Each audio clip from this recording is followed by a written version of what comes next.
Selamat datang di Microsoft Tech Days Indonesia. Saya Justinus Simon, SAM Manager untuk SMB. Hari ini saya akan ditemani oleh Saya Anissa Syarmanti, saya Licensing Specialist di Microsoft Indonesia.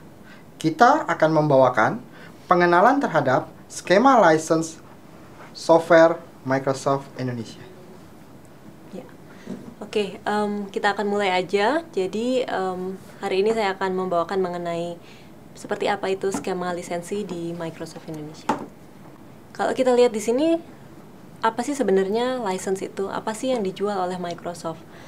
Yang dijual oleh Microsoft adalah license. License itu adalah hak untuk menggunakan, menginstall, mengakses, ataupun berinteraksi dengan software dan service dari suatu produk. Software itu sebenarnya adalah satu hak kekayaan intelektual yang memerlukan lisensi di dalam penggunaannya.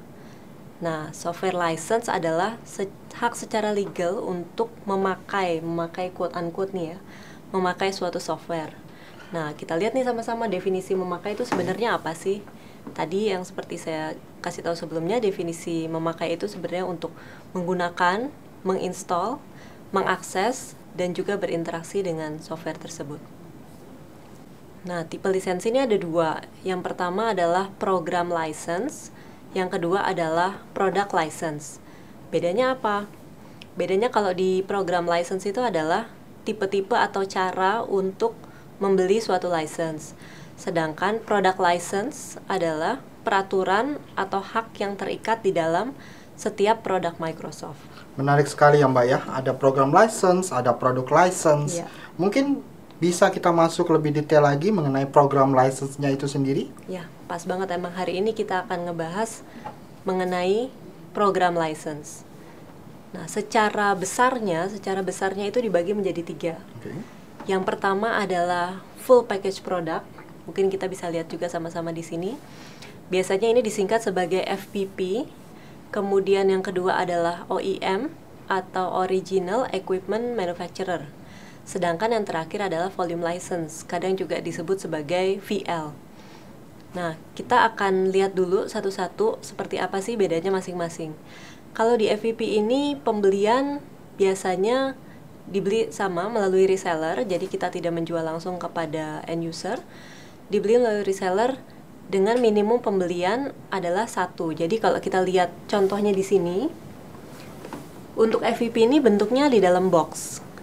Nah, di dalam box ini ada yang kita sebut dengan bukti kepemilikan license atau proof of license. Bukti kepemilikan license dari FPP ini adalah Certificate of Authenticity. Nanti kalau kita lihat sama-sama di dalam suatu boxnya, di ujungnya itu ada label Certificate of Authenticity atau COA label.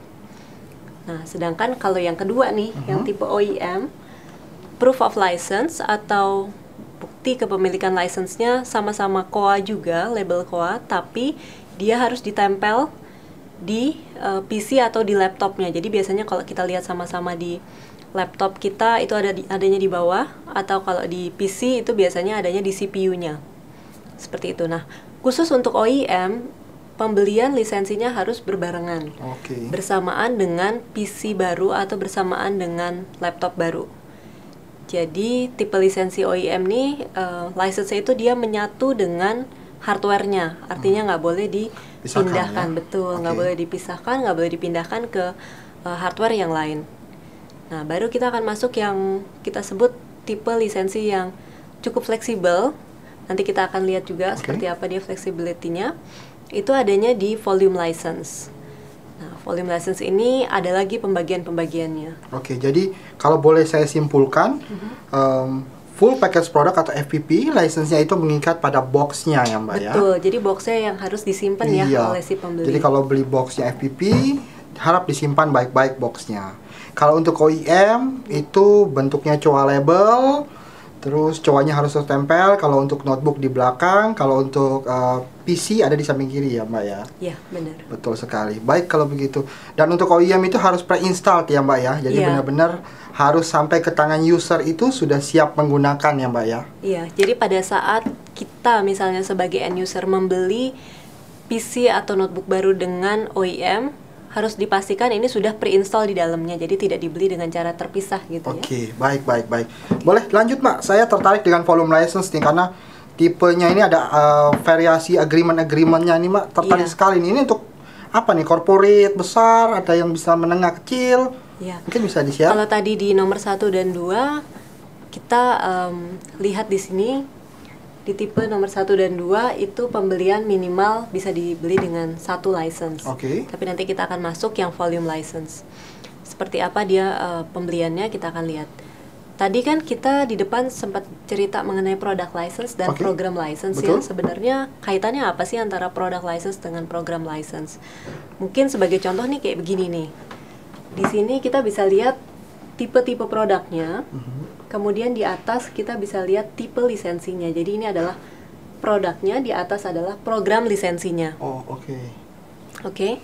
Nah, kita bisa lihat sebagai contoh ada satu yang pertama gitu ya, Windows 7 Pro dalam hal ini adalah operating system atau Windows Client yang ini bisa dibeli melalui jalur FPP dan juga OEM tapi tidak tersedia di jalur volume license. Oh, oke. Seperti itu. Dan ini contoh-contohnya, masih banyak lagi tentunya produk Microsoft. Betul. Ya.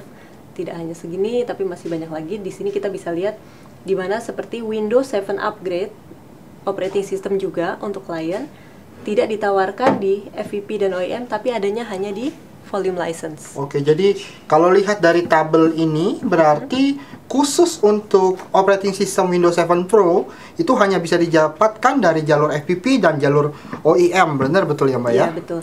Jadi perbedaan yang pertama dan kedua, kalau pertama ini kita sebutnya full license untuk operating system sebagai base-nya. Oke. Sebagai base license, sedangkan yang kedua adalah versinya versi upgrade. Upgrade. Oke, baik. Boleh, Mbak. Silakan. Menarik sekali. Kita lanjutkan, Mbak. Kita lanjutkan ya. Nah, tadi kan sempat ditanya ya, kenapa sih kita harus pakai volume license? Betul. Gitu kan. Volume license ini adalah solusi yang paling tepat yang kita tujukan untuk corporate atau perusahaan. Kenapa disebut yang paling tepat? Kemudian apa sih kira-kira advantage-nya gitu ya, keuntungannya dengan memilih volume license? Ada beberapa keuntungan nih di sini. Yang pertama dari sisi harga. Semakin besar volumenya, maka harganya pun akan berbeda. Seperti itu. Kemudian dari sisi pilihan, nanti kita akan lihat pilihan-pilihan yang terdapat di dalam volume license itu sendiri. Jadi pilihannya itu beragam, dikhususkan lebih spesifik lagi adalah masuk ke dalam jumlah PC atau jumlah device yang ada di satu perusahaan. Nanti itu akan terbagi lagi. Kemudian ada juga nanti yang kita sebut dengan software assurance di yang ketiga ini ya. Baru ada yang satu lagi adalah tambahan dari sisi hak pakainya.